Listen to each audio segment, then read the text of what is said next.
Bien, vamos a revisar entonces el siguiente ejercicio en donde se enuncia lo siguiente: calcular la potencia aparente y el factor de potencia en vacío de un transformador partiendo de los siguientes datos. Tensión en el primario, 380 voltios.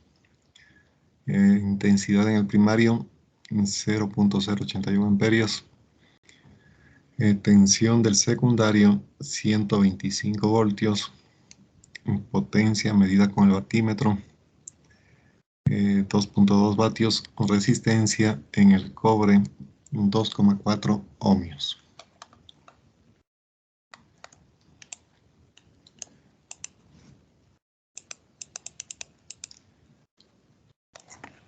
Bueno, entonces aquí se ha realizado la prueba de vacío del transformador con los resultados presentes en la tabla correspondiente.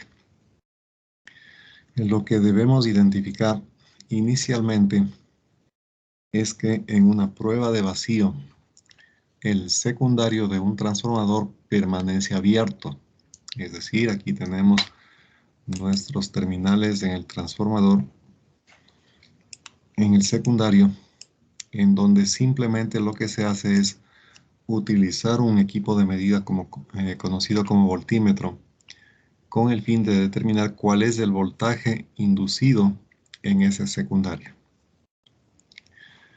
Para esta prueba, evidentemente lo que se realiza es alimentar con una fuente de voltaje variable en el primario, y luego se va subiendo este voltaje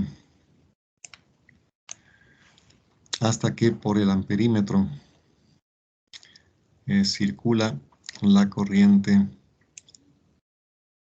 Bueno, va a circular aquí una corriente que va a estar determinada básicamente con el fin de compensar las pérdidas en el hierro, y fundamentalmente hay que ir subiendo ese voltaje hasta tener una tensión en el secundario que va a ser la nominal. Entonces, recuerden aquí la prueba de vacío. Usted va subiendo el voltaje de entrada hasta obtener el voltaje nominal de alimentación. Luego de eso, la lectura que le daría el voltímetro en el secundario también consiste en el voltaje nominal. La corriente que circularía en esta situación por el primario va a ser pequeña, porque recuerde que en el secundario no está conectada ninguna carga y no estamos transfiriendo potencia desde el primario al secundario y desde aquí a una posible carga. Eso no se da en esta prueba. El secundario está abierto. Entonces, la corriente que va a circular inicialmente en este primario va a ser bastante pequeña. Únicamente estará destinada a la magnetización del núcleo del transformador, no al transferir potencia del primario al secundario y desde ahí hacia una carga. No tenemos carga conectada. La potencia que se mide con el batímetro en este ejemplo es de 2,2 vatios. Entonces, en este caso del circuito primario, la corriente que está circulando es realmente pequeña.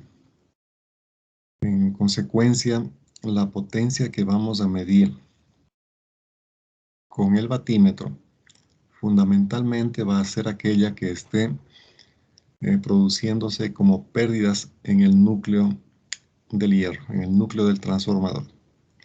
La otra pérdida, que sería en las bobinas del primario, en su resistencia interna, básicamente se considera en esta prueba despreciable. ¿Por qué razón? Porque la corriente evidentemente es pequeña, ¿no? Bien, las pérdidas en el núcleo, por otra parte, estarán debidas a las corrientes de Foucault y también las pérdidas por histéresis. Básicamente tendríamos que cuantificar estos valores. Aquí se da como dato de interés la resistencia en el cobre de 2.4 ohmios. Bueno, les había indicado en la clase pasada cómo debería medirse realmente esta resistencia interna. Bien, en consecuencia, con estos datos y sabiendo en qué consiste la prueba de vacío, se pide determinar la potencia aparente y el factor de potencia del transformador. Normalmente un dato de placa de esta máquina eléctrica, usted va a tener ese dato que es el factor de potencia. En este ejercicio vamos a encontrar esos valores en función de los datos que se tienen. Bien, lo primero que podríamos determinar, puesto que en algún momento se podría necesitar, es la relación de transformación para esta máquina, el valor de N. Recuerde usted que los voltajes que aparecen aquí, tanto en el primario como en el secundario, son voltajes nominales. ¿Sí? Entonces podríamos escribir que la relación de transformación va a ser igual al voltaje que tenemos en el primario, N1. Bueno, para irles recordando un poquito, recuerde que aquí tenemos N1, en el denominador tenemos N2. N1 es el número de vueltas que tenemos en el primario. Por lo tanto, aquí va correspondientemente la tensión en el primario. Los 380 voltios, N2, número de vueltas que tenemos en la bobina del secundario. Acá, de igual forma, va el voltaje en el secundario, que en este caso es 125 voltios. Entonces, esa relación de vueltas, ¿cuánto nos da, señor Peña Santiago?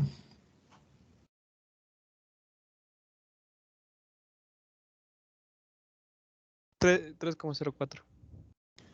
3.04, gracias.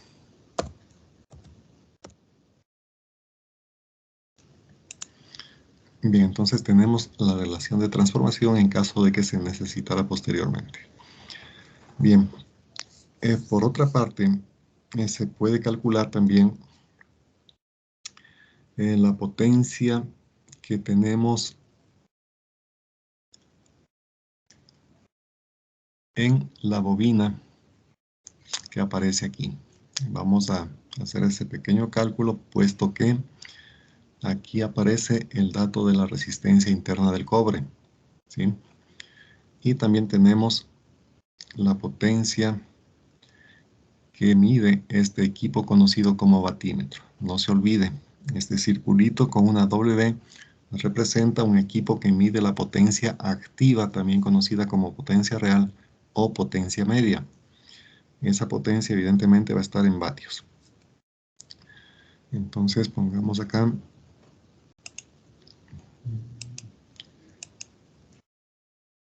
lo siguiente.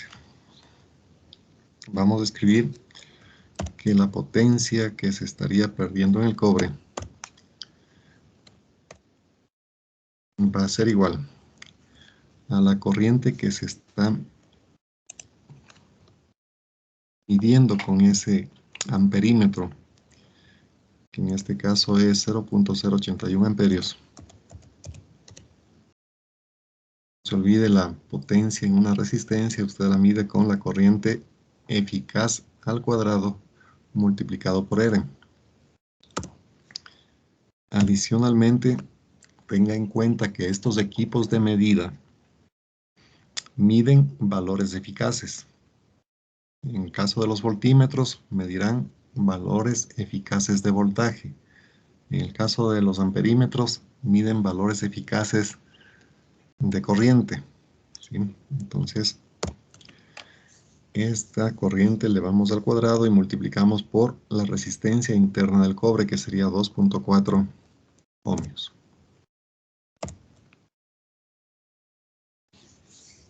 Bien, entonces aquí, ¿cuánto nos da este cálculo, señor Gualotuña Kevin? Sí, que presente, ya le hago.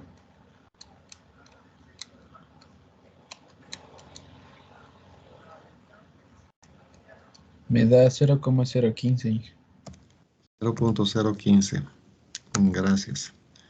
Entonces, estos serían vatios, ¿no? Representados con la letra W. Entonces, mire que este dato de las pérdidas en el cobre efectivamente representa un valor bastante pequeño. De hecho, que en máquinas eléctricas de potencia, transformadores de potencia, estas pérdidas generalmente se consideran despreciables. Y lo que mide el batímetro se le asocia más bien con lo que serían las pérdidas en el núcleo del transformador. Bien, otra cuestión que también debemos tener en mente es que aquí internamente vamos a tener una impedancia. Recuerde usted, la impedancia es la asociación de componentes resistivos y reactivos. Cuando hablamos de un transformador simplemente en pruebas de este tipo, evidentemente no vamos a tener elementos capacitivos internamente como parte del circuito equivalente. Vamos a tener solamente resistores e inductores. En consecuencia, cuando usted tiene estos elementos, resistores e inductores, y asocia con magnitudes eléctricas, ya sea de voltaje o corriente, el cociente de ese voltaje para esa corriente me da lo que se conoce como el módulo de la impedancia. La impedancia será la suma de resistencia más reactancia inductiva. Entonces, podríamos encontrar aquí, con los datos que aporta el ejercicio, el valor de lo que sería el módulo de la impedancia Z. Ese módulo de la impedancia sería simplemente el cociente entre el voltaje que estamos aplicando en el primario, en este caso 380 voltios, sobre la corriente que está circulando por ese bobinado primario, 0.081 amperios. Entonces, aquí estamos trabajando con valores eficaces.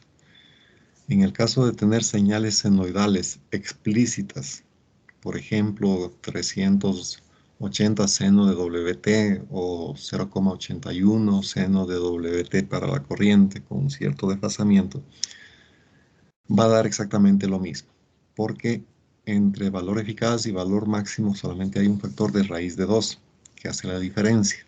Esa raíz de 2 estaría afectando al numerador, al voltaje y también al denominador. Entonces, este cociente nos daría lo mismo si trabajamos con valores máximos o si trabajamos con valores eficaces. En este caso tenemos directamente los valores eficaces. Lo hacemos de esta manera.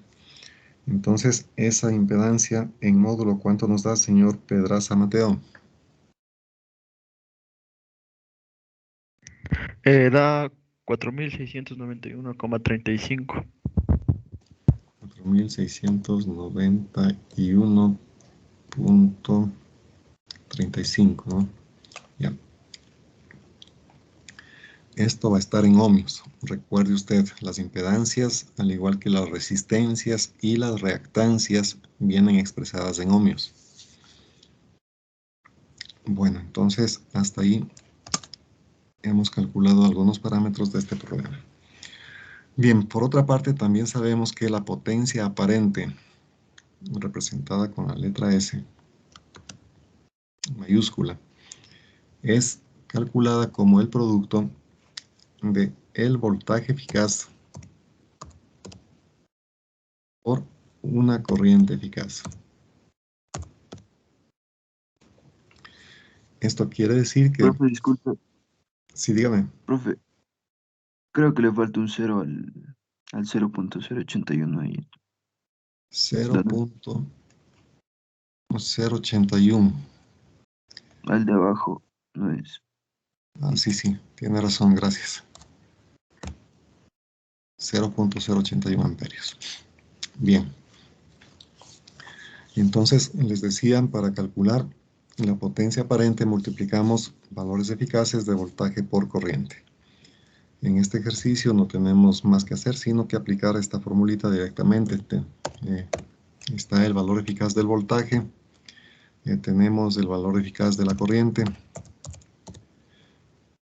y esto nos permite encontrar lo que sería la potencia aparente. ¿Cuánto da esto, señor Toapanta Javier?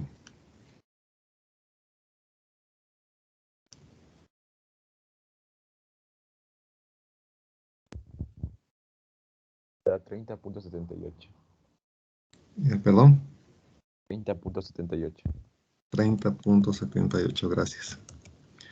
30.78 para S. ¿Cuáles son las unidades de S, señor Granada Alex? En vatios. Bueno, ya por ahí tenemos que hacer un pequeño ajuste en esa mecánica de estudio que seguramente usted está llevando. Señor Jorge Cruz, ¿cuáles son las unidades para la potencia aparente? Ohmios, profe. ¿No le escuché bien? Ohmios. Está terrible. Señor Caiza David.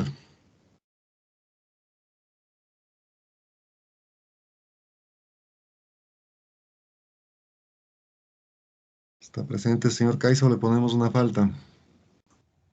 Voltamperios. Voltamperios, correcto. Entonces, no se olvide, por favor, si usted me pone en un examen las unidades que no corresponden a una determinada expresión, evidentemente no puede tener bien la nota completa, ¿no es cierto? Es decir, va a tener una sanción allí. Les he dado en las clases pasadas las unidades de todo lo que son potencias aparentes, potencias activas, potencias reactivas. También les he explicado qué es lo que mide un amperímetro, qué es lo que mide un batímetro, qué es lo que mide un voltímetro. Entonces, esas cuestiones que no son complicadas deben tener ustedes en cuenta y presentes al momento del examen. No puede fallar en una cosa sencilla como esta. Si usted me pone que la potencia aparente S está expresada en vatios, evidentemente va a tener un descuento en su nota y no vale la pena perder puntos por una cosa tan sencilla como esta. ¿Sí? Bien, entonces tenemos la potencia aparente S, 30.78 voltamperios. Luego de esto podríamos encontrar ya lo que se refiere al triángulo de potencias. Vamos a hacerle por aquí una grafiquita. Recuerda el triángulo de potencia que también habíamos estudiado. Está de esta forma. Usted ya sabe qué es lo que relaciona este triángulo de potencias. En el eje vertical tenemos la potencia reactiva Q.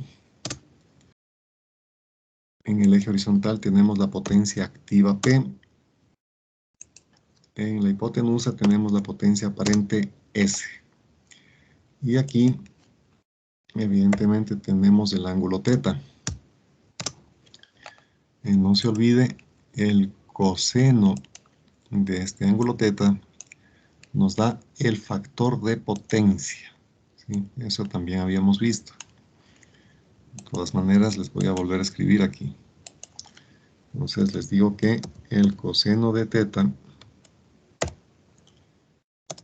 es el denominado factor de potencia.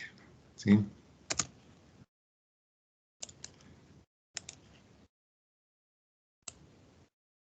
Esto evidentemente es un dato que viene en las placas de estas máquinas eléctricas.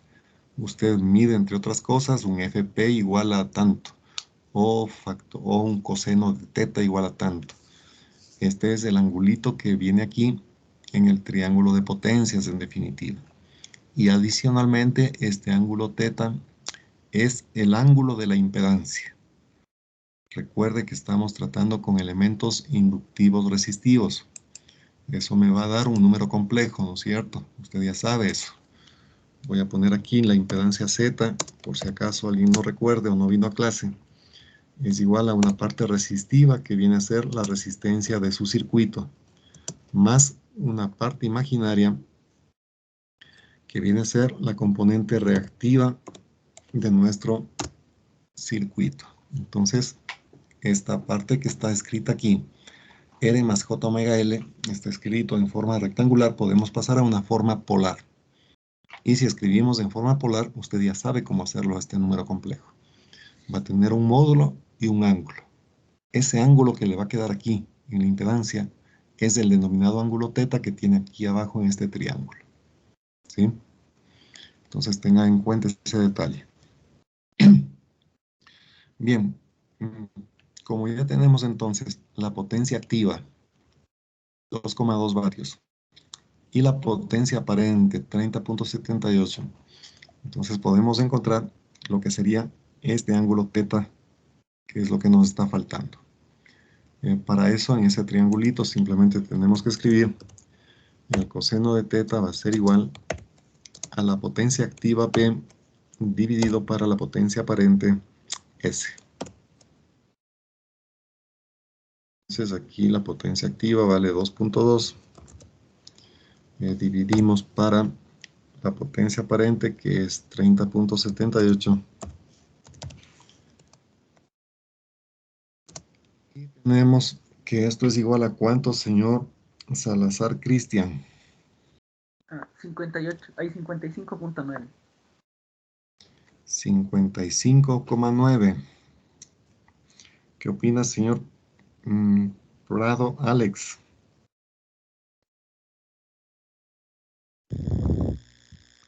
Buenos días, Ingemi, me dio 85.90. 85,90. ¿Verá bien lo que estoy calculando allí? Señorita Tingo Dayana, ¿cuánto da esto? 0.071. Gracias, 0.071. No estoy calculando el ángulo todavía, estoy calculando su coseno.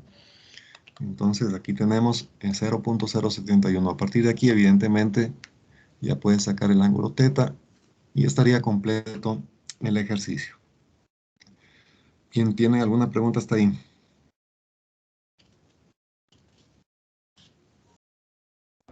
El factor de potencia sería el 0.071, ¿verdad? Así es, el coseno del ángulo, ese es el factor de potencia. Normalmente cuando se trabaja con máquinas eléctricas, este factor de potencia va a ser pequeño. Eso hace que en la industria tenga que cumplirse con ciertas normativas. Por ejemplo, si es que el factor de potencia de su fábrica, de su empresa, de su industria, está en 0,7, 0,6 o cosas por el estilo, la empresa eléctrica le penaliza, le pone unas multas, porque está consumiendo demasiados reactivos, ¿sí? Demasiada energía reactiva Q. Entonces, ahí lo que se hace es compensar el factor de potencia. Quiere decir que habrá que conectar, por ejemplo, un banco de capacitores en la entrada de su empresa para que se corrija ese factor de potencia. La idea es de que usted consuma, de ser posible, únicamente potencia activa. La potencia reactiva prácticamente es un desperdicio, si cabe el término. Entonces, eso se corrige, como le digo, poniendo a funcionar un banco de capacitores en la cometida de su industria, o en algunos casos se suele tener también motores sincrónicos funcionando en vacío, con el fin de que generen energía reactiva capacitiva que compense a la energía reactiva inductiva que estarían consumiendo sus máquinas eléctricas. Bien, entonces eso respecto a este ejercicio.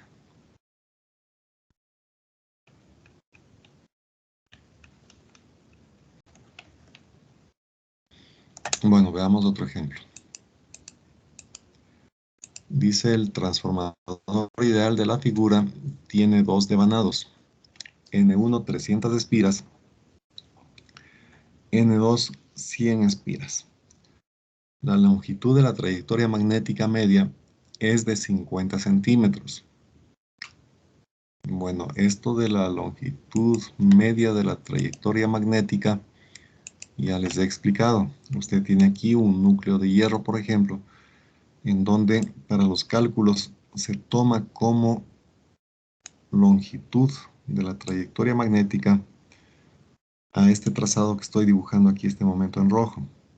¿sí? Cogemos la parte media de la estructura y eso tomamos como dato para el cálculo de lo que serían reluctancias, por ejemplo, ¿sí? Entonces tengan en cuenta que es esa longitud media. 50 centímetros y la sección transversal del núcleo magnético es de 10 centímetros cuadrados. Ya sabemos, esa sección transversal me permite determinar la reluctancia magnética. La curva de emanación del material corresponde a la ecuación 1.8 por 10 a la menos 2 henrios, perdón, 10 a la menos 2 por H, la intensidad de campo magnético externa que estamos aplicando, sobre 1 más 10 a la menos 2 por H. B estaría en teslas, es la inducción magnética, y H la intensidad en amperios vueltas sobre metros. Al aplicar en el primario un voltaje 150 coseno de 314 T voltios, se comprueba que las pérdidas en el núcleo son de 20 vatios. Determinar, literal A, la corriente de vacío y subcero absorbida por el transformador. Literal B, la tensión en el secundario B2. Literal C,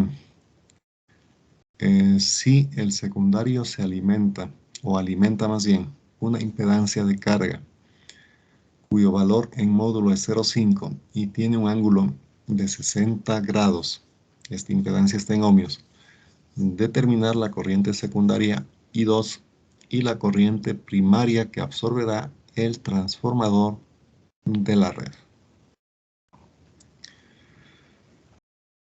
Bueno, entonces aquí los datos son relación de vueltas de las bobinas, 300 en el primario, sí en el secundario. La trayectoria magnética representada por su longitud media, que sería 50 centímetros. Tenemos la sección transversal del núcleo, 10 centímetros cuadrados, y la curva que relaciona la densidad con H, la intensidad de los campos magnéticos, a través de esta formulita. Se dice que en el primario se aplica una señal cosenoidal de amplitud 150 y frecuencia angular 314. En esta situación, las pérdidas en el núcleo son de 20 vatios. Determinar la corriente de vacío y subcero del transformador. Ya, puede ser que aquí está explícito un switch abierto en el secundario. Ese switch pudo haber estado también cerrado, ¿sí? Si el switch estaba cerrado o aquí no había un switch, simplemente había, por ejemplo, un conductor eléctrico así, ¿sí? No había el switch. Y a usted el ejercicio le habla, le dice que la corriente de vacío absorbida por el transformador es tantos amperios, por ejemplo. Usted tiene que estar claro que esa corriente de vacío es aquella que circula por el primario cuando no está conectada a una carga.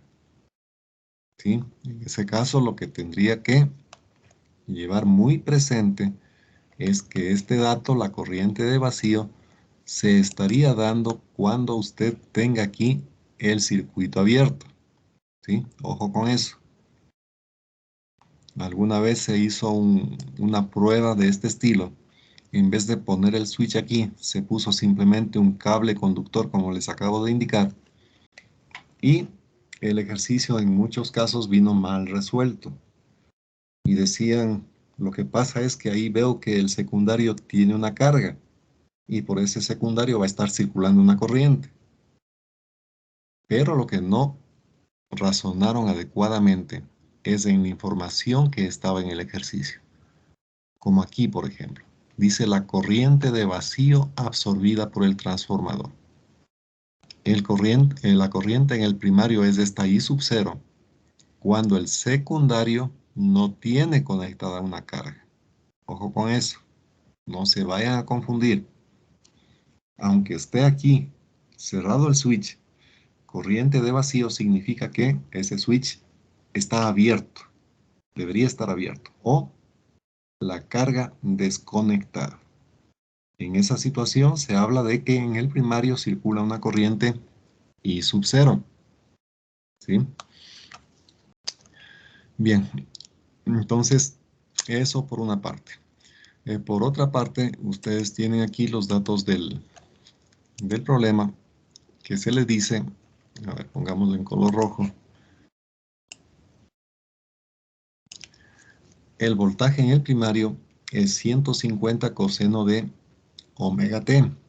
El omega, que es 2pi por f, vale 314. Y finalmente, ese 150 que aparece como coeficiente de la función coseno es el valor máximo del voltaje. Ojo con esto. Cuando se trata de calcular, por ejemplo, potencias, usted sabe que debe utilizar los valores eficaces. Aquí también saben tener confusión. Por eso es que este ejercicio va planteado de una forma un poquito distinta, ¿no? Aquí se le da la señal de entrada no como un dato eficaz ya de 380 voltios como en el ejercicio pasado. Aquí el voltaje de entrada se le da como una función coseno. Entonces, al tener una función coseno, este 150 es el valor máximo de su función. Y si quiere usted encontrar el valor eficaz, a este voltaje máximo tiene que dividirle para raíz de 2 sencillamente. ¿Sí? Entonces, tengan en cuenta eso. Bueno, vamos a ir escribiendo aquí algunos detalles para que tengan en cuenta cómo va avanzando la resolución del problema. Bueno, entonces vamos a poner aquí en orden para que tenga claro este tema. El voltaje 1 en valor eficaz. Siempre es bueno que usted tenga estos índices junto a los voltajes y a las corrientes para que se dé exactamente cuenta de qué es lo que está haciendo luego. ¿Sí? Entonces aquí le pongo así exclusivamente. El voltaje 1, voltaje en el primario, en valor eficaz,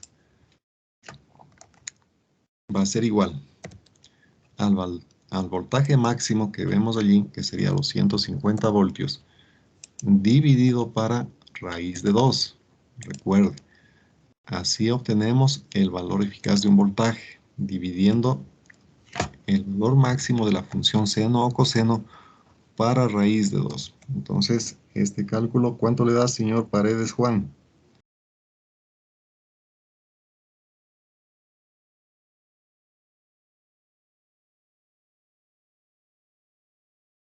Ya le hago yo.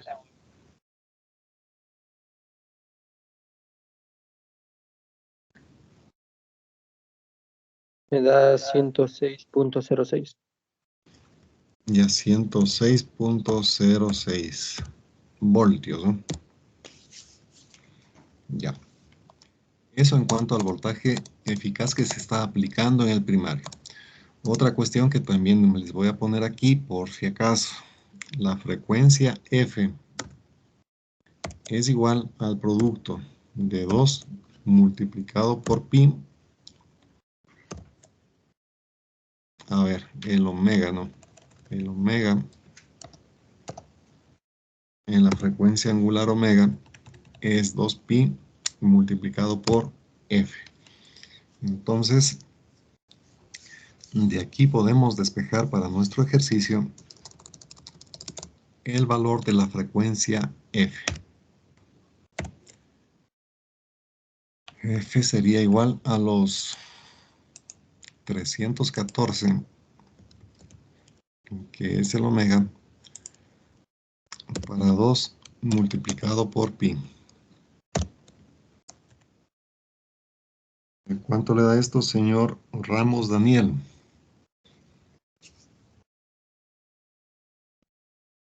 Ya le hago un rápido.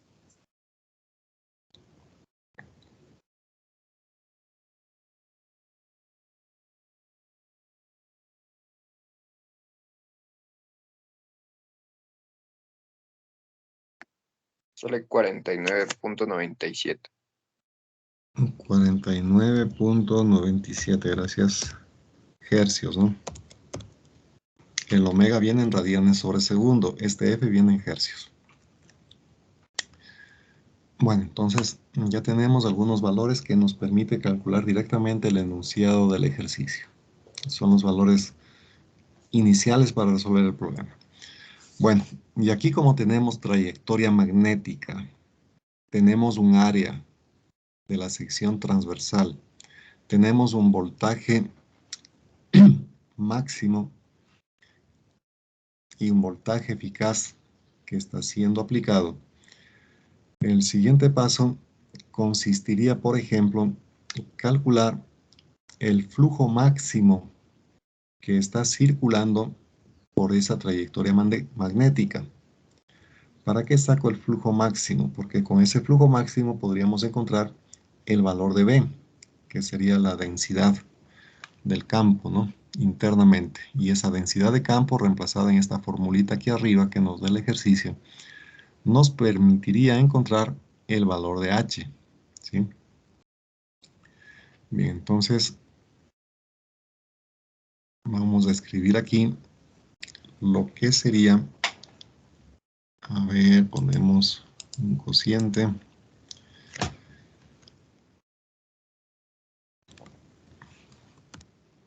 Entonces vamos a encontrar el flujo máximo. Entonces aquí es importante que usted asimismo relacione una formulita que vimos en la parte inicial de estos temas, que el flujo máximo estaba multiplicado por 4.44 por F y por N, en donde N era el número de vueltas. Y ese resultado era el valor eficaz del voltaje que se aplicaba en el primario. Entonces, de esa fórmula que ustedes tienen en alguna parte de los PDFs, le voy a escribir aquí simplemente el voltaje 1 en valor eficaz. Esto va dividido para 4.44 F y el número de vueltas del primario. Así teníamos una expresión para calcular el valor eficaz del voltaje aplicado en el primario en función del flujo máximo. Entonces aquí vamos a reemplazar los datos. Aquí arriba tenemos el valor eficaz del voltaje en el primario que nos dio 106.06.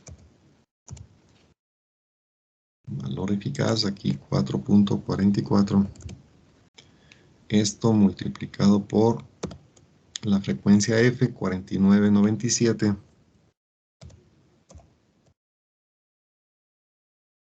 Y esto multiplicado por el número de vueltas de la bobina del primario. Por aquí teníamos ese dato.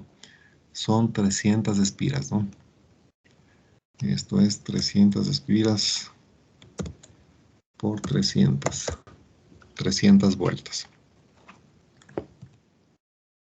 Bien, entonces, ¿cuánto da este cociente, señor Ponce Jonathan? 1.59 por 10 a la menos 3. 1.59 por 10 a la menos 3. 1.59. Esto multiplicado por 10 a la menos 3. Gracias. 10 elevado a la menos 3. ¿Cuáles son las unidades de este flujo magnético, señor Edwin Ron? ¿En qué unidades viene el flujo?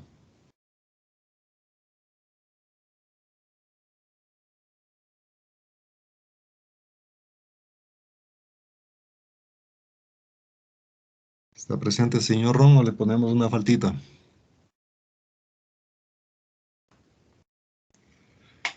Ya se fue con una falta. Señor Suquitana Oscar. Presente. Weber, perdón. Bien, gracias. Entonces esto viene expresado en Weber, ¿no? Bien, ya tenemos el flujo máximo. Luego podríamos calcular correspondientemente la inducción magnética máxima. Entonces pongámosle aquí. Asimismo, el valor de B máximo.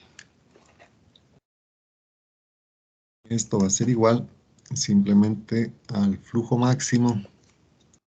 Simplemente le voy a poner así, el flujo máximo que ya tenemos calculado, sobre el área de la sección transversal de ese núcleo ferromagnético. En este caso sabemos cuánto vale phi m, 1.59. Esto multiplicado por 10 a la menos 3.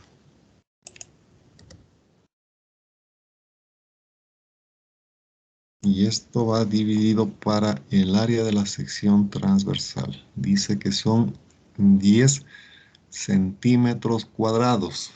Esto hay que poner en metros cuadrados, ¿no? Es importante trabajar en un solo sistema de unidades. Entonces, este sería 10 a la menos 2, 10 a la menos 4 sería aquí. 10 por 10 a la menos 4.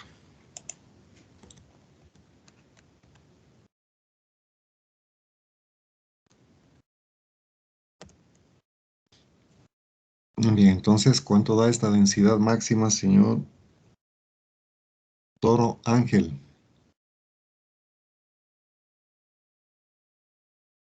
$1.59. ¿En qué unidades?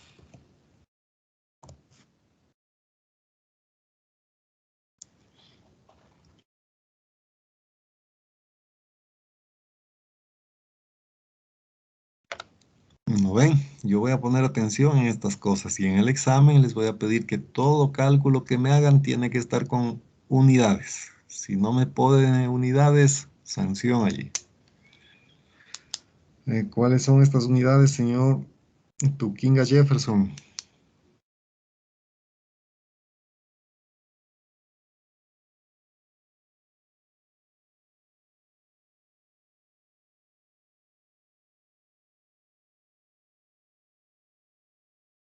Está presente, señor Tuquinga, le ponemos falta, ¿no?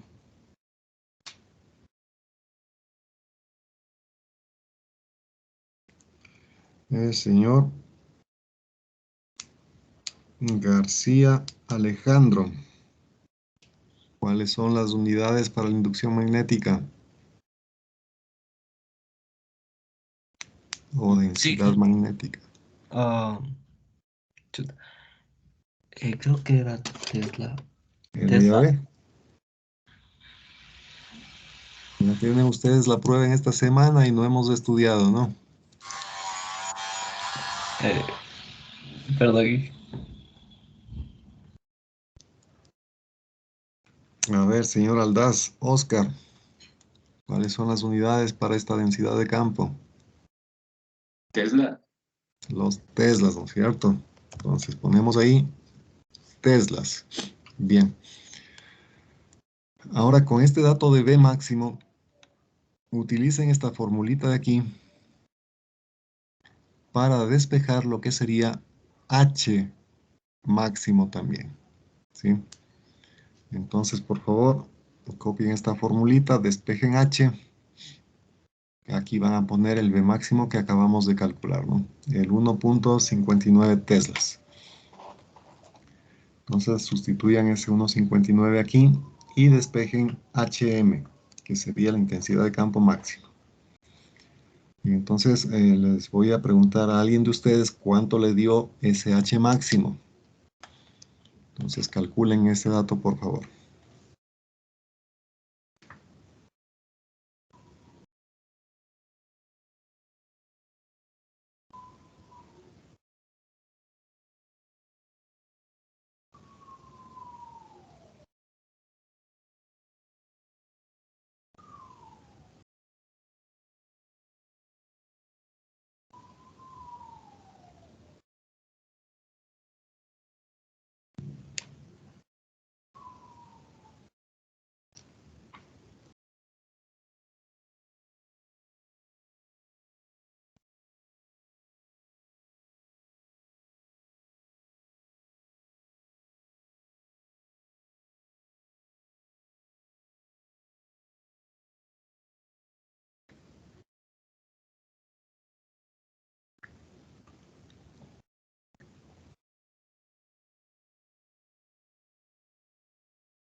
Bien, entonces veamos, señor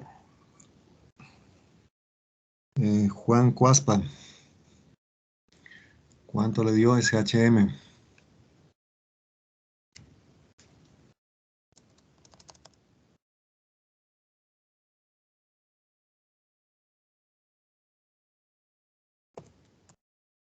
No está presente, señor Cuaspa. Le ponemos falta.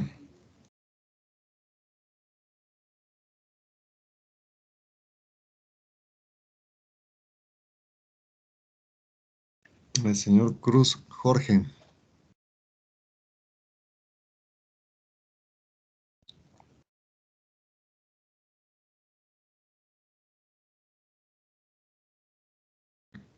No está presente el señor Cruz. También le ponemos una faltita, ¿no?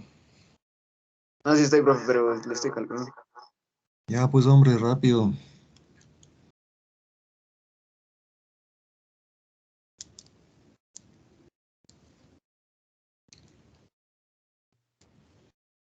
$757.14. 757.14. ¿Qué unidades tiene esto?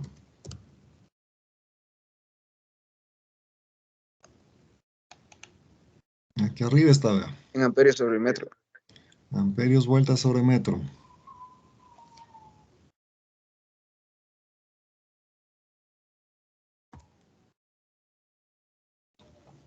Ya tenemos la intensidad de campo máxima también, ¿no?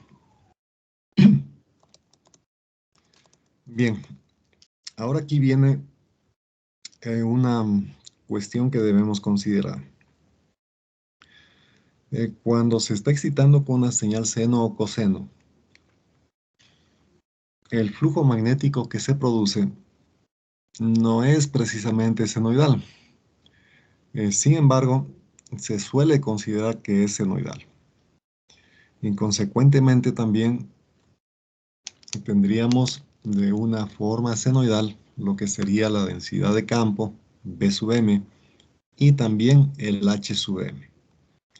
Mientras no se diga otra cosa, hay que considerar estas variables B sub m y HM también de forma senoidal. Eso nos permite entonces calcular el valor de H en valor eficaz. RMS.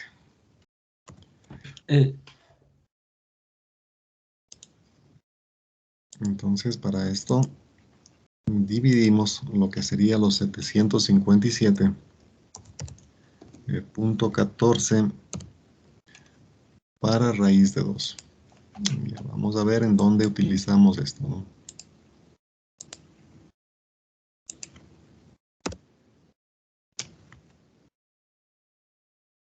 A ver, entonces aquí, este dato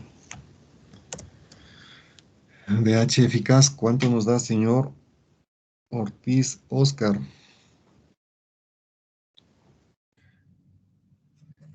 $535,38. Gracias, 535.38. Ya lo mismo, ¿no? Sería en amperios vueltas sobre metro. Bien. Ahora nosotros sabemos también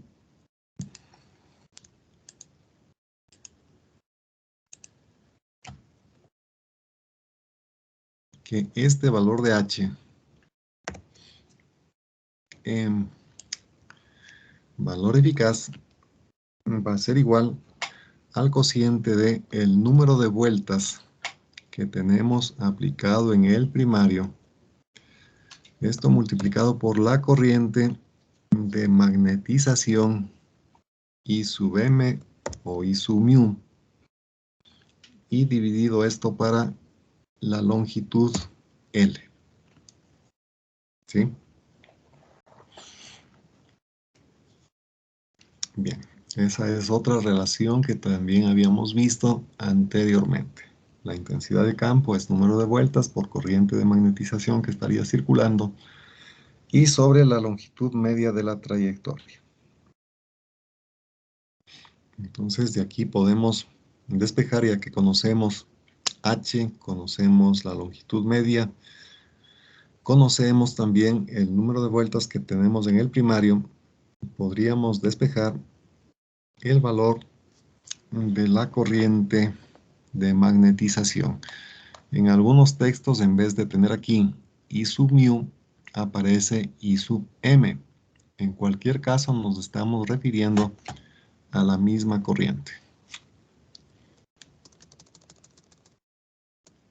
Entonces, de aquí podríamos encontrar I sub mu.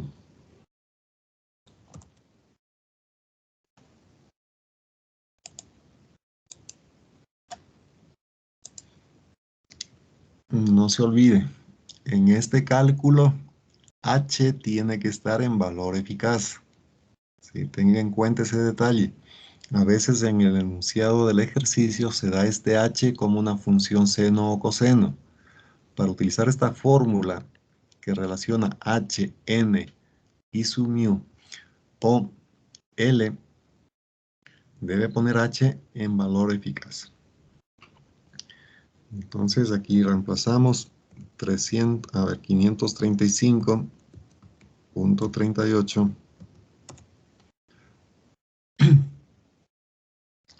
Esto multiplicamos por el valor de L. El valor de L. Aquí tenemos la trayectoria magnética media, es 50 centímetros. Esos 50 tenemos que poner en metros. Entonces multiplicamos por 0.5 metros. Y dividimos para N, que valía 300, creo, ¿no? Sí, 300 espiras.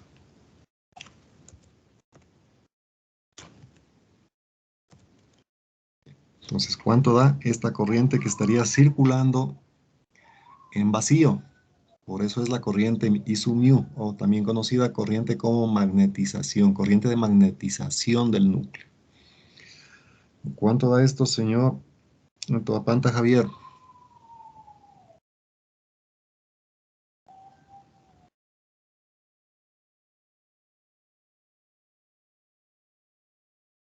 Ya la vi.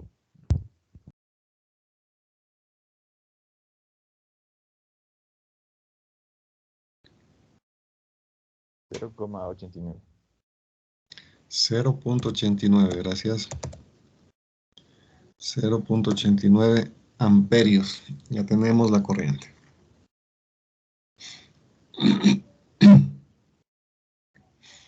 Bien.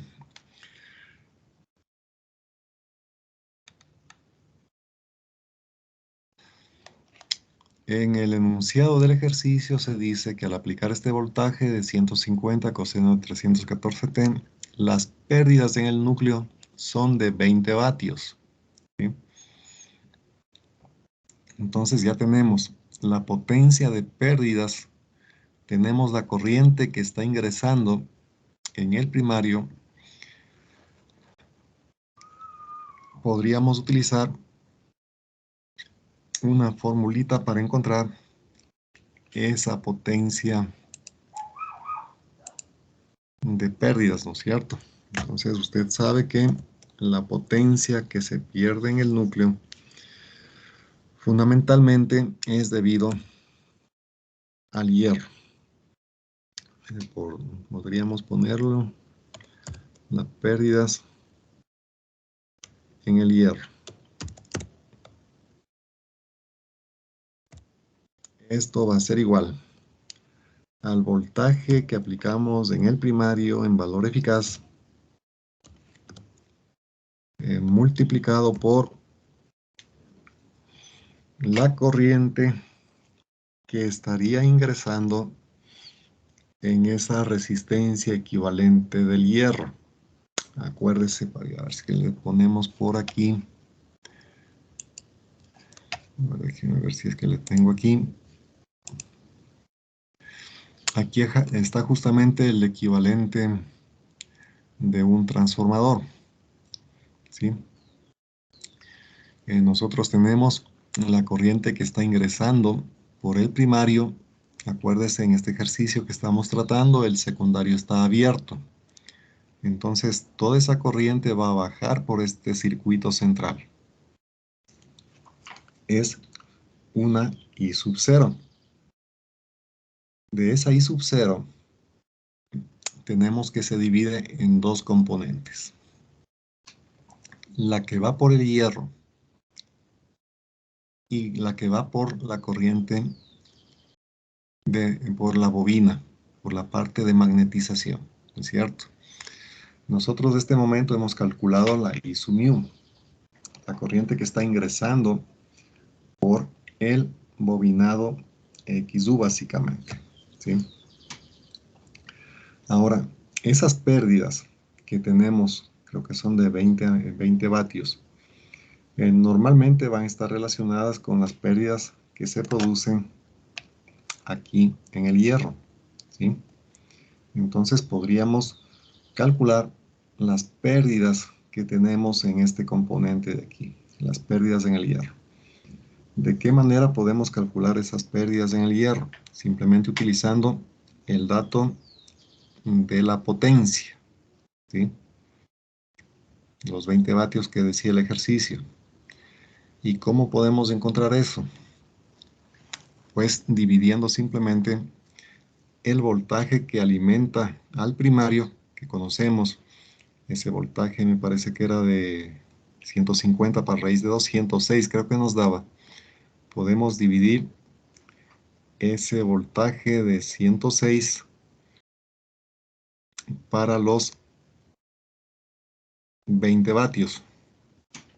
Y tendríamos la corriente que estaría pasando por este elemento de aquí, por la resistencia interna equivalente, ¿sí?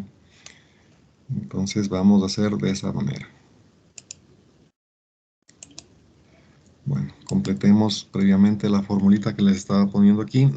La pérdida en el hierro sería igual a un voltaje eficaz que estamos aplicando por la corriente eficaz RMS que estaría pasando por el hierro. Bien, entonces desde aquí podríamos encontrar que la corriente eficaz, bueno, voy a ponerle así para que quede un poco más claro, en el hierro en valor eficaz igual. En este caso tenemos que dividir la potencia que dice el ejercicio, por aquí estaba, las pérdidas en el núcleo son de 20 vatios. Entonces dividimos los 20 vatios para la corriente eficaz que estaría, perdón, para el voltaje eficaz que estamos aplicando. Ese voltaje eficaz ya lo teníamos calculado, aquí está, 106.06, ¿no? Para 106.06 voltios. En consecuencia, la corriente que está atravesando el hierro, o las pérdidas que tendríamos en ese circuito equivalente en la componente del hierro, ¿cuánto nos daría, señor Yanzaguano Brian?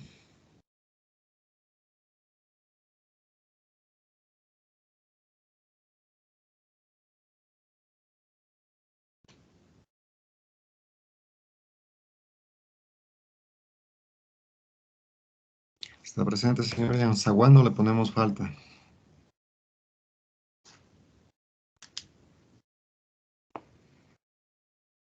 Bueno, le pusimos falta ya. Señor Garzón Luis, ¿cuánto da esto?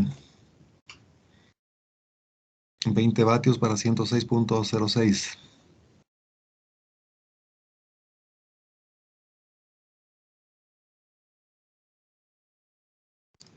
Señor Garzón tampoco está presente, ¿no? Ponemos falta. Señor Camino Jorge.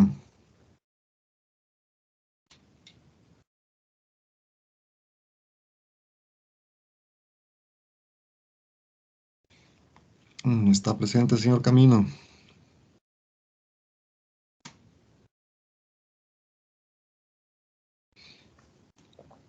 Bueno, miren, yo me doy cuenta que hay muchos estudiantes que están faltando a clase o por problemas posiblemente tecnológicos no pueden responder al momento que se les hace alguna pregunta. Si es que es problema tecnológico, la situación no es tan complicada, pero si están faltando a clase, eso significa que van a tener que igualarse posteriormente en los videos que quedan grabados. Y a lo mejor si tienen dudas allí no van a poder preguntar. Entonces, por favor, tengan en cuenta que estas anotaciones que les estoy registrando no es con el objeto de hacer un reporte de inasistencias. Es simplemente para cuando se dé el caso, si es que se presentara desde luego, de que a alguien le falta unas pocas décimas para exonerarse, por ejemplo. Yo reviso mi lista y digo, a ver, usted ha faltado muy frecuentemente. Entonces no tienen esa ayuda. Pero si usted está presente en clase y le faltan unas décimas, entonces le puedo ayudar sin inconvenientes. Veamos, señor Albán Eric, ¿cuánto da esto? Me dio 0.19. 0.19, gracias. Estos son amperios, ¿no? Por si acaso alguien vaya a confundirse, verán. Aquí a la izquierda le estoy poniendo que la potencia en el hierro, los 20 vatios, es igual al producto de el voltaje eficaz por la corriente eficaz que está pasando por esa resistencia equivalente. Estrictamente, aquí debería haber puesto por el coseno de teta. Coseno de teta, ¿sí? Así se calcula una potencia activa, una potencia eficaz. ¿Por qué no puse el coseno de teta? Simplemente porque el voltaje y la corriente están en fase en un elemento resistivo. Y coseno de 0 vale 1, ¿sí? Pero les dejo allí por si acaso después vayan a olvidarse, ¿sí? Entonces, de aquí calculamos la corriente que está siendo atravesada o la corriente que está fluyendo a través de esa resistencia equivalente de nuestro transformador, la resistencia que representa las pérdidas en el hierro. Bien, entonces ya tenemos las dos corrientes, la de magnetización 0,89 y la corriente de pérdidas en el hierro.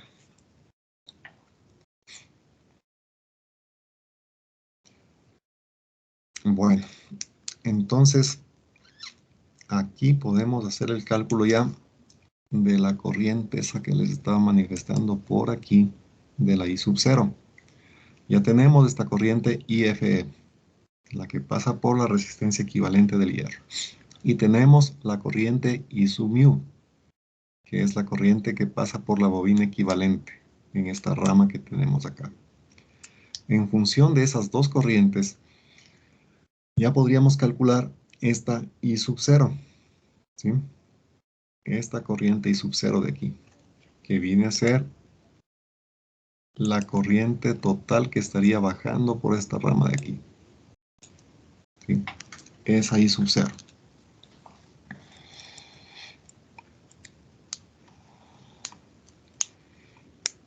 ¿Cuál sería el valor de esa I sub 0? Les voy a preguntar.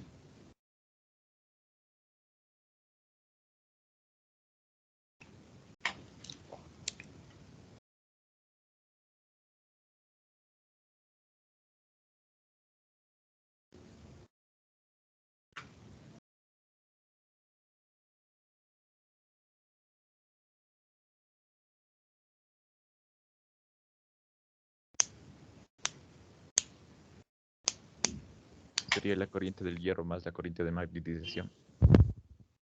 A ver, la corriente del hierro más la corriente de magnetización. Está bien ese concepto. Pero en términos numéricos, ¿cómo quedarían esas corrientes? La corriente del hierro, recuerde usted, ya calculamos, ¿no es cierto? Esa corriente del hierro vale 0,19. Ya estaría esta parte de aquí. Ahora, esta otra corriente, ¿cómo debería escribirla? ¿Quién me puede decir?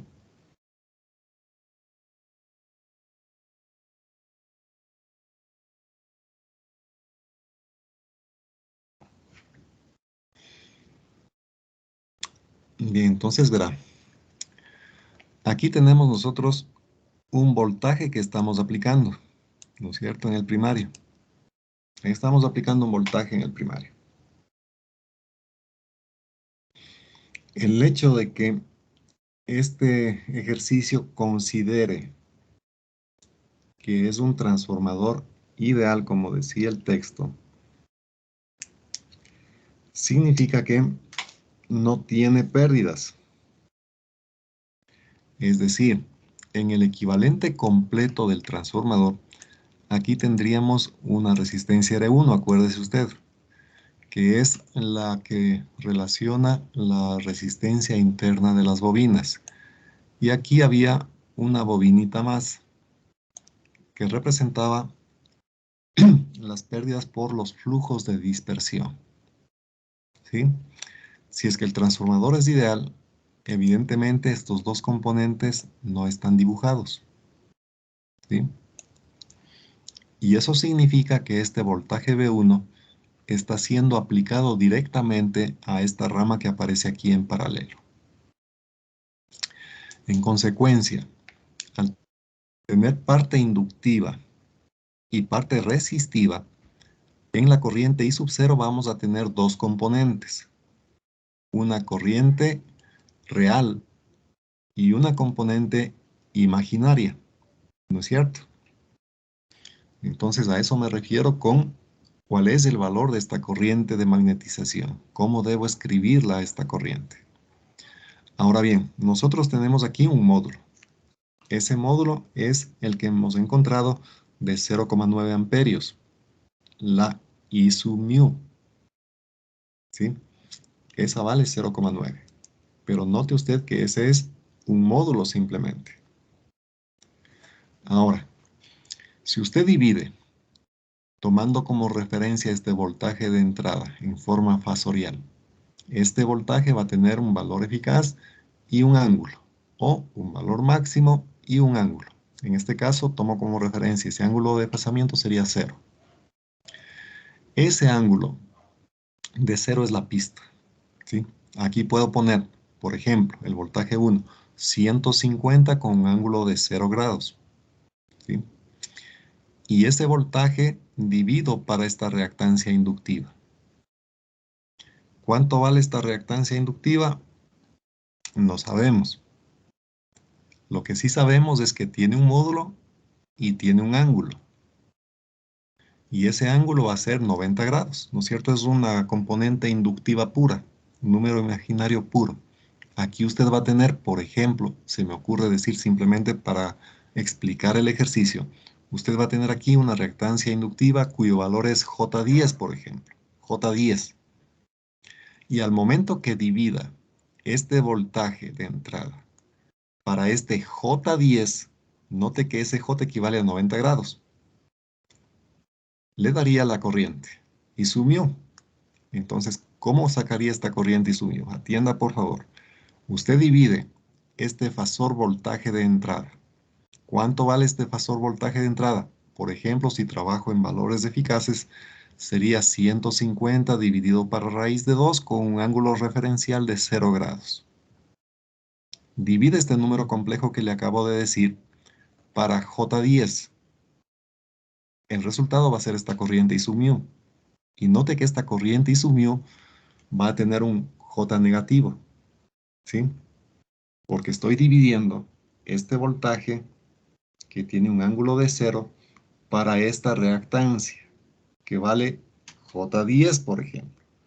Si pongo aquí J10 significa un módulo de 10 y un ángulo de 90 grados. Entonces, al hacer la división de este voltaje para esta reactancia, esta corriente me va a dar con un ángulo de menos 90, ¿no es cierto? ¿Alguna pregunta hasta ahí?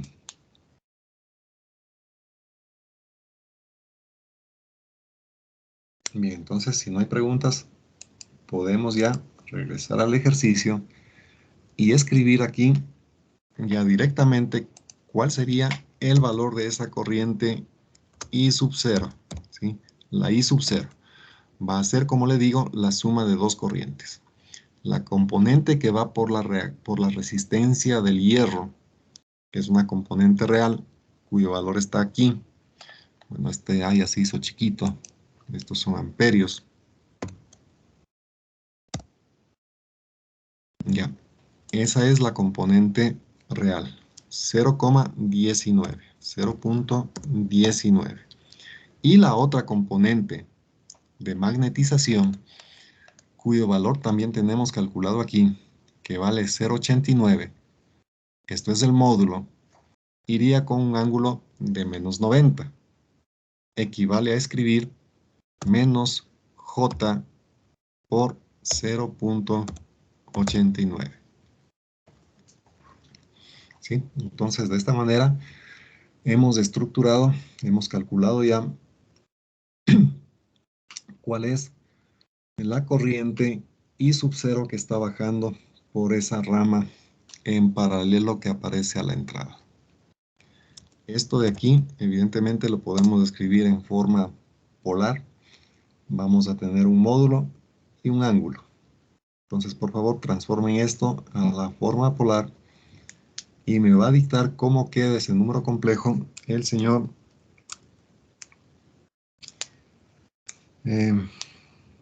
Pedraza Mateo.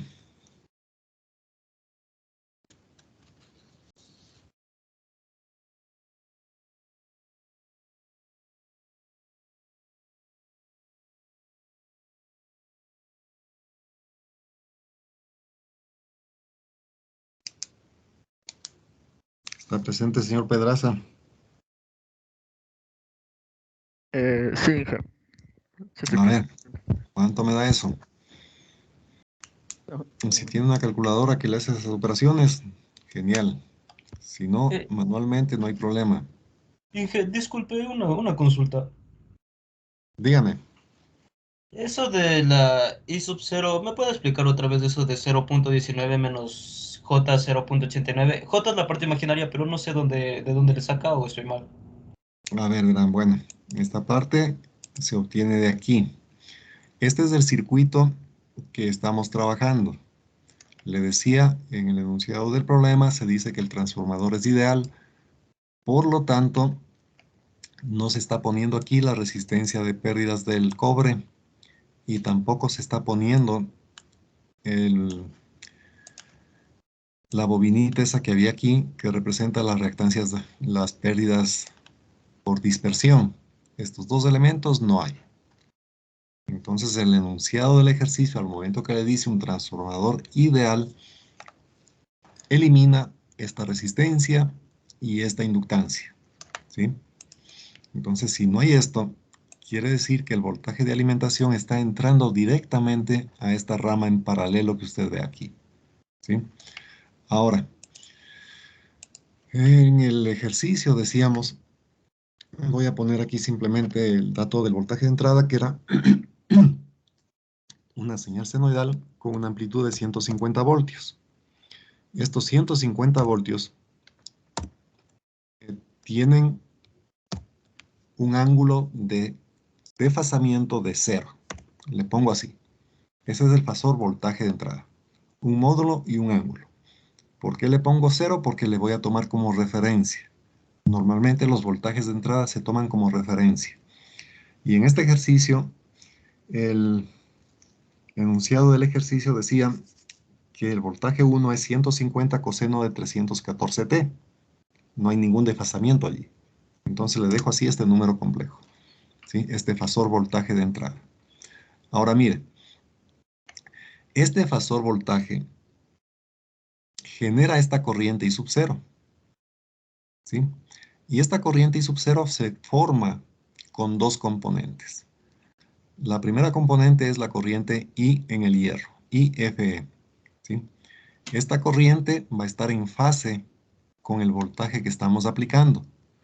Usted simplemente tendría que dividir estos 150 con 0 grados para el valor de esta resistencia si es que la conociera.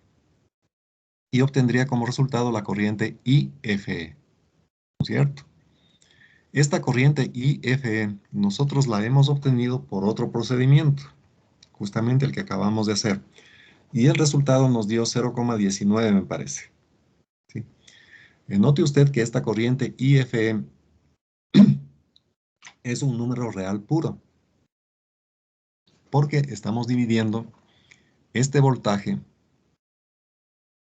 que como usted ve aquí, tiene desfasamiento 0, es decir, es parte real solamente, para resistencia de hierro, que es también parte real solamente.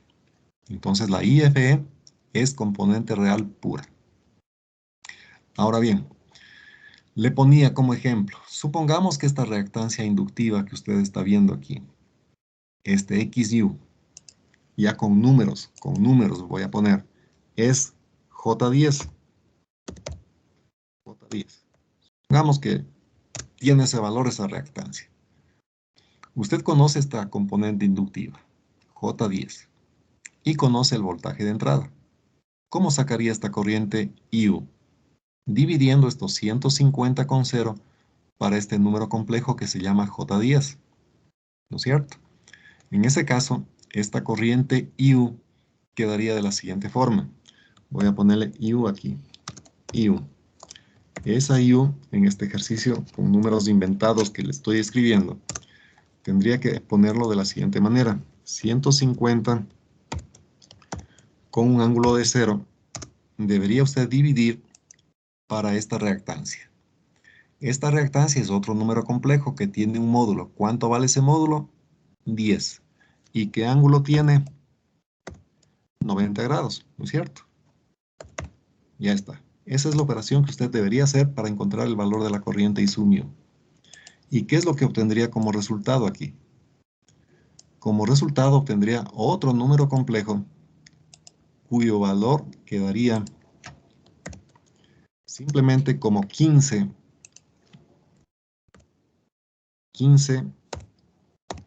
con un ángulo de menos 90, ¿sí? Así le va a quedar esa operación matemática. Y esto expresado en forma rectangular, ¿a qué corresponde?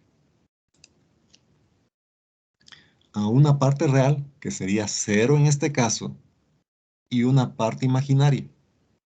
Esa parte imaginaria sería evidentemente negativa, sería un menos J por 15. ¿Sí? Así le quedaría la corriente I sub mu. Entonces, mire, ese valor que nosotros acabamos de encontrar en el ejercicio viene a ser el módulo de este número complejo. Pero al ser inductivo puro, me va a quedar con un desfasamiento. ¿Un desfasamiento de cuánto? De menos 90 grados. Aquí está. Por eso es que le estoy poniendo en el ejercicio las dos componentes de esta forma. 0,19 la parte que va por el hierro. Y menos 0,89 J la parte de magnetización. Aquí, evidentemente, para que esto sea cierto, y le voy a escribir, suponemos referencia al voltaje de entrada, 1, sería, ¿no es cierto?, voltaje de entrada 1 o V1 simplemente, con un ángulo de desfasamiento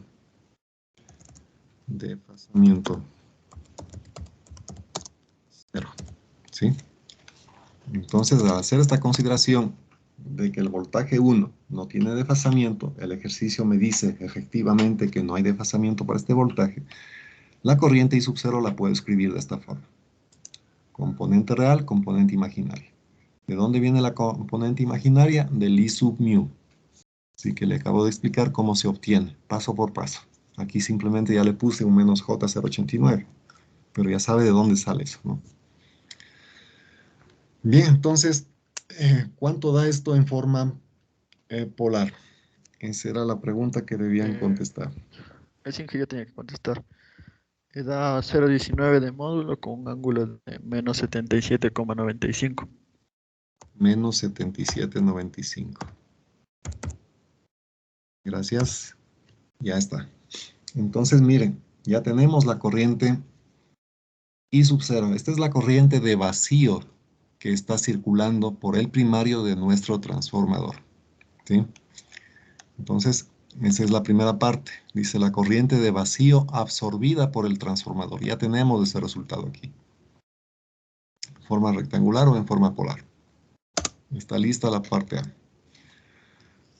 Para la parte B, dice que se obtenga la tensión en el secundario. El voltaje que vamos a tener en la bobina del secundario aquí. Entonces, para esto los datos del ejercicio son que el bobinado N1 vale 300 espiras, el bobinado 2 100 espiras. Entonces, con esto ya podemos sacar el voltaje del secundario, toda vez que el voltaje del primario es un dato. ¿Cuánto vale ese voltaje del primario? 150 coseno de 314t. Entonces, con la relación de transformación, que ya sabemos, a ver, aquí le vamos a poner, pongámosle entonces voltaje del primario, voltaje 1, es a voltaje del secundario.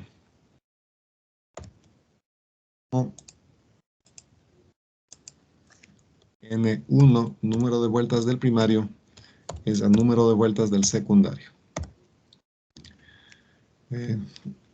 Podemos aquí trabajar con valores máximos o valores eficaces, no hay ningún problema. Lo importante es que usted se dé cuenta y sepa lo que está haciendo. Entonces aquí podríamos poner 150, justo el voltaje que se da aquí como información, 150 coseno de 314t. 150 coseno de 314t. Dígame. Perdón, una pregunta. El I sub 0 a mí me dio 0,91 de módulo. Sí, ingeniero, lo mismo le iba a decir. A mí también. 0,91. Tal vez yo escuché mal. Bueno, quedaría así, ¿no? Gracias. Bien, entonces, esto de aquí, a ver qué dice. Esto de aquí, igualamos.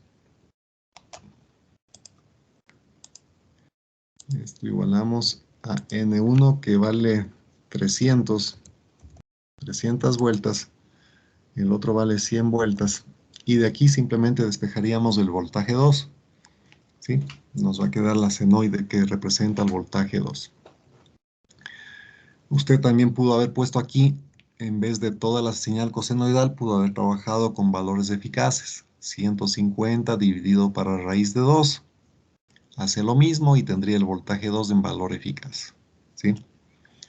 Pero bueno, eso es lo que corresponde a este literal número 2. A ver, ¿qué más tenemos que hacer aquí? Dice si el secundario alimenta una impedancia de carga de 0,5 con 60 grados en ohmios. Determine la corriente secundaria y 2 y la corriente primaria que absorberá el transformador de la red. Entonces aquí hay que tener en cuenta lo siguiente. Para esta parte 2 o tercera parte, el switch se ha cerrado. ¿Sí? No había corriente por aquí. Cerramos el switch, conectamos una impedancia de carga, en consecuencia esta corriente I2 se va a producir ya. Y vamos a estar enviando potencia a esta carga. ¿Eso qué significa? Que ahora, al tener corriente circulando por el secundario, vamos a tener otra corriente que circule ya por el primario. Y ya no va a ser la I sub 0. Esa era válida únicamente en vacío, cuando el secundario estaba abierto. Pero si el secundario se cierra y conectamos aquí una impedancia, conocemos el valor de esa impedancia, una nueva corriente circulará por acá. ¿Por qué razón? Porque esta carga va a absorber potencia. ¿Y de dónde va a venir esa potencia? No hay otra. Del primario. Entonces aquí la corriente I sub 1 va a cambiar. Ya no va a ser la I sub 0. Vamos a tomar más potencia de la red eléctrica. Esa potencia a través de este camino magnético se transfiere al secundario y desde aquí hacia la carga. Ese es el mecanismo que va a darse. En este ejercicio conocemos la carga Y conocemos también el voltaje 2. Fijarás, ya conocemos cuánto vale el voltaje 2. ¿Sí? A ver, voy a dibujar aquí esta partecita porque me parece importante. Hay que tener en cuenta la regla de los puntos en el transformador. ¿Sí? Supongamos que aquí en el primario usted tiene la función coseno, ¿no es cierto? El 150 coseno de 314t. Entonces le voy a hacer simplemente a mano alzada rápido. Ese voltaje va a estar así. Ya, esa es la señal de voltaje que usted tiene en el primario. ¿Qué es lo que va a tener aquí en el secundario? Aquí en el secundario, usted va a tener otra función coseno.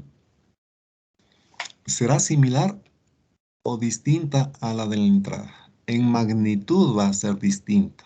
Ya tenemos calculado cuánto es el voltaje en el secundario, ¿no es cierto? Ahora bien, ¿cómo dibujo aquí ese voltaje en el secundario? Para eso simplemente usted tiene como pista, ojo, tendrán en cuenta este detalle, usted tiene como pista estos simbolitos que está viendo aquí, estos puntitos negros, ¿sí? Estos puntitos negros que me parece que sí les expliqué la clase pasada. Entonces, ¿qué quiere decir esto? Que si en el primario la corriente está entrando por el terminal con punto, es decir, para que la corriente entre por el terminal con punto en el primario, debe tener voltajes positivos en este primario, ¿no es cierto? La polaridad instantánea tiene que ser esta de aquí. Si la corriente en ese voltaje positivo del primario está entrando por el terminal con punto, en el secundario, de forma correspondiente, la corriente deberá estar saliendo por el terminal con punto. Y para que la corriente vaya hacia la carga, evidentemente necesito aquí voltajes positivos. Quiere decir entonces que en el secundario usted también va a tener una función coseno de esta forma. Es decir, no existe desfasamiento aquí. Si el punto estuviese abajo, ahí sería otra cosa. El voltaje en el secundario estaría al revés. Un coseno desfasado 180 grados. ¿Sí? Pero aquí los puntos me dicen que si en el primario tengo un coseno, en el secundario también tengo un coseno, con idéntica fase. ¿Sí? Porque aquí en el primario la corriente está entrando cuando los voltajes son positivos. En este secundario la corriente debe estar saliendo. ¿Y cuándo sale la corriente? Cuando los voltajes en este secundario son también positivos, evidentemente. ¿Sí? Entonces, con esto ya sabemos completamente cuál sería el voltaje que tiene usted en el secundario. Y conoce la carga. Con esos dos valores ya podría saber la corriente I2. ¿Sí? Entonces, me salgo de aquí, nos vamos para aquí abajo. Mire, aquí está el voltaje 2. Entonces, ya tenemos el voltaje 2, exactamente cuánto es. Y lo que tocaría hacer aquí simplemente es transformar este voltaje 2 al dominio de la frecuencia compleja. ¿Sí? Entonces, ya sabe usted hacer eso. Entonces, de aquí, primer paso. Despeje el voltaje 2. Bueno, hagamos ese cálculo de una vez. Ya que estamos aquí, calculemos ese voltaje 2. Voltaje 2, ¿cuánto le dio, señor? A ver, esa divisioncita va a ser el señor Nicolás de Carlos. ¿Cuánto le queda el voltaje 2? 3. A ver, despeje el voltaje 2. Ya, estás de un momento, inicio.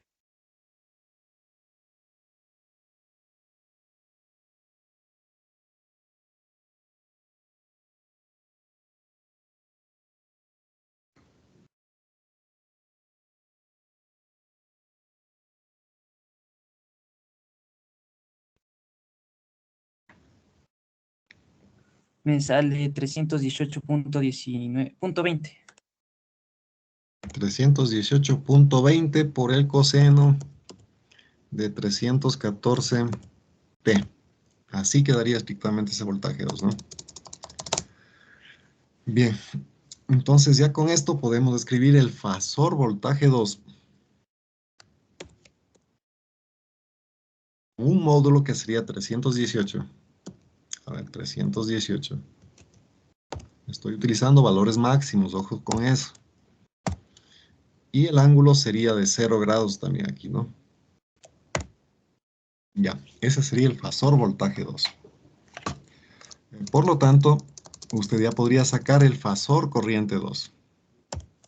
El fasor corriente 2 sería igual a los 318 con el ángulo de 0, 318.2, ¿no? 318.2 con el ángulo de 0. Disculpe, B2 a mí me quedó 50 coseno de 314. Sí. Concuerdo. 50. Sí, 50 Bueno, cerrado. entonces, ya, pongámosle 50. Entonces, por favor, no vayan a jalarse en estas operaciones, ¿ya? Son operaciones bastante sencillas y no estaría bien de que se mande un 0 ahí por gusto. Entonces, hagamos bien las operaciones. Ya, entonces, la corriente I2 sería 50 con un ángulo de 0 dividido para la impedancia de carga, ¿sí? La impedancia de carga dice que es 0,5 con 60. Entonces escribimos aquí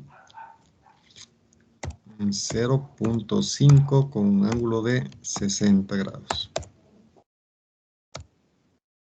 Entonces, de aquí usted obtiene cuál sería el valor de la corriente I2.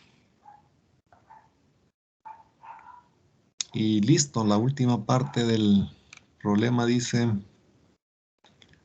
determinar la corriente secundaria I2, y está la corriente I2, y la corriente primaria que absorberá el transformador desde la red. Entonces, para sacar la corriente que va a ir por el primario, asimismo vimos en una presentación anterior que la corriente I1 se calculaba como la corriente I sub 0 sumado con la corriente del secundario dividido para la relación de transformación. I sub 2 sobre N. Entonces ya estaría. Lo único que debe tener cuidado aquí es que ponga en I sub 0 y en I sub 2 en idénticos valores. Por ejemplo, si la I sub 0 que va a poner aquí es valor eficaz, acá la I sub 2 también tiene que ser valor eficaz. Si está trabajando con I2 valor máximo, la I sub 0 también tendrá que estar en un valor máximo. ¿Sí? Entonces, generalmente va a suceder que la corriente I sub 0 es muy pequeña y en consecuencia la corriente del primario quedaría como I sub 2 dividido para N. Es decir, utilizamos la relación de transformación, esta de aquí, directamente, ¿no? Acuérdese que esta relación de transformación, le voy a poner de una vez para que quede eso.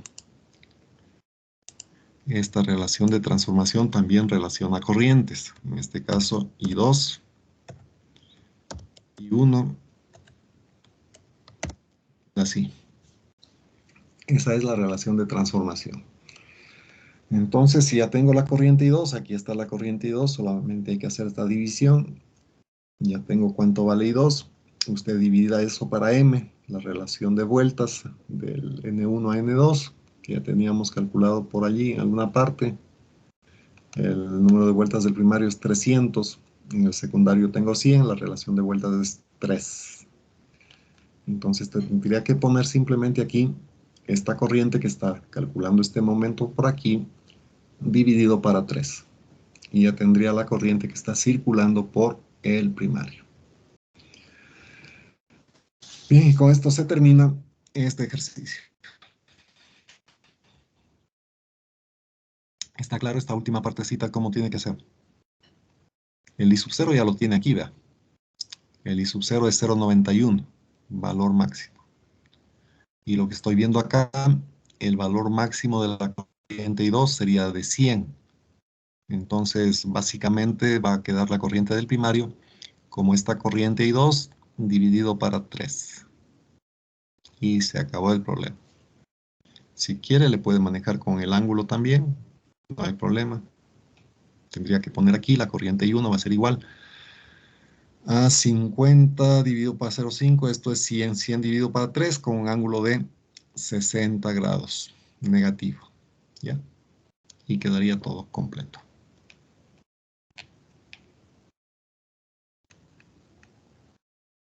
Bueno, ¿qué hora es? Rapidito aquí les explico el siguiente ejercicio. Dice, se dispone de los siguientes resultados de un ensayo de vacío de un transformador de 20 kVA de tensión nominal 2300 a 230 voltios eficaces. Corriente de vacío 95,5 miliamperios. Potencia activa consumida 176 vatios. Básicamente en esta primera parte se pide las pérdidas en el hierro y la inductancia de magnetización. Bueno, es parecido en cierta forma al ejercicio que acabamos de hacer. Usted tiene aquí un voltaje que le está aplicando. Ese voltaje va a ser el que tenga en vacío el transformador, evidentemente. El primario me dice que es de 2300 voltios. Siempre ojo con esto. Cuando el dato viene así, 2300 a 230 voltios, usted debe entender que el primer valor, los 2300, van aplicados al primario. Y los 230 son los que tiene aquí en el secundario. Es un transformador reductor de voltaje, ¿sí? Entonces, ¿qué es lo que pasa aquí? Usted aplica los 2300 y mide en este voltímetro que está viendo acá. En esa situación, como el secundario está abierto, es una prueba de vacío, dice aquí. Aquí no hay ninguna carga conectada. La corriente que va a pasar por este amperímetro es la corriente de vacío. En este caso, ¿cuánto vale? 95,5 miliamperios. En esta situación, la potencia que le da el aparato de medida, el vatímetro, es 176 vatios. ¿Sí? Con estos datos, tiene que calcular la resistencia de pérdidas en el núcleo. Es decir, esta RFE. Aquí está puesto R sub 0, pero ya sabemos qué es este elemento. Es la resistencia que representa las pérdidas en el núcleo. Se pide calcular cuánto vale esta resistencia. Y cuánto vale la inductancia de magnetización, esta X sub 0 que aparece aquí. Entonces el procedimiento es más o menos como el que acabamos de hacer. Usted ponga aquí un voltaje de entrada referencial, un V1. Si quiere trabajar con valores eficaces, este V1 sería 2300 con un ángulo de 0. Esta corriente de vacío es la I sub 0 que le detecta este amperímetro. Es la corriente total que está ingresando por aquí. Sería esta I1 que ve aquí en este gráfico. Esa corriente viene a este nodo y se divide hacia abajo. O deriva hacia abajo toda ella. ¿Por qué? Porque en el secundario usted tiene abierto el circuito. Entonces esta I sub 1 de 0 de 95,5 miliamperios, la I1, es la misma I sub 0 que baja por aquí. Entonces ya está, mire. Si usted conoce el voltaje de entrada y conoce esta I sub 0, podría empezar calculando la R sub 0. ¿Por qué razón? Porque sabe las pérdidas en el núcleo, 176 vatios. Entonces, con esta potencia y el voltaje de entrada, usted podría encontrar cuánto vale esta resistencia aquí. Y asimismo, si ya sabe esta resistencia, con el voltaje de entrada podría saber cuánto vale la I sub A, la que va por la resistencia de pérdidas. Como conoce también la I sub 0, ya podría sacar esta I sub M. Y sabe que esta I sub M está desfasada 90 grados respecto al voltaje que está aplicando como entrada. Entonces no habría mayor problema en ese caso. Y luego dice, en la prueba de cortocircuito del transformador anterior dio los siguientes resultados. Ahora aplicamos la prueba de cortocircuito, que significa que aquí en el secundario usted cortocircuita esto. ¿Sí? Cortocircuita estos dos terminales. Y en esa situación tiene que ir subiendo el voltaje de entrada hasta obtener la corriente de cortocircuito, ¿no es cierto? En este caso, en el primario ha circulado 8,6 amperios con un voltaje de alimentación de 73,7 voltios. En esta condición, la potencia consumida y que usted mide en el batímetro es 453 vatios. Con esto se pide determinar las resistencias de pérdidas en el cobre y las inductancias de pérdidas en el flujo. Entonces, aquí usted tiene que remitirse a las pruebitas de vacío y de cortocircuito que vimos por acá. Aquí está. Entonces, hay que entender estos circuitos de aquí. Con lo que hemos visto en esta clase, creo que las cosas están un poco claras. No hay mayor dificultad. Solamente explicarle que cuando usted obtiene estos valores de aquí, la resistencia de cortocircuito y la reactancia de cortocircuito, esos valores tienen que dividir entre lo que sería el primario y el secundario. Normalmente se toma la mitad de esta resistencia para distribuir la mitad en esta rama y la otra mitad acá. Igual, de esta reactancia que va a encontrar aquí, la mitad le deja en esta parte y la otra mitad le pasa acá. ¿Sí? Entonces, revise esto en el libro que le he dado de bibliografía, las pruebas de cortocircuito y de circuito abierto para los transformadores. Bueno, entonces no vamos a alcanzar a resolver este ejercicio que estaba planteado aquí, pero bueno, hasta aquí lo que hemos visto, incluido este ejercicio. Ojo con eso, resolverán este ejercicio. Iría a la prueba del siguiente día, como ustedes tenemos el viernes, me parece, del día viernes, ¿no? Entonces, por favor, estudien, no se olviden, en el examen les voy a calificar con unidades todos los valores que se les pida. Si le pido potencia reactiva en este circuito, me tiene que decir esta potencia vale 10 volt amperios reactivos, con unidades, todo con unidades. ¿Sí? Bien, ¿alguna pregunta?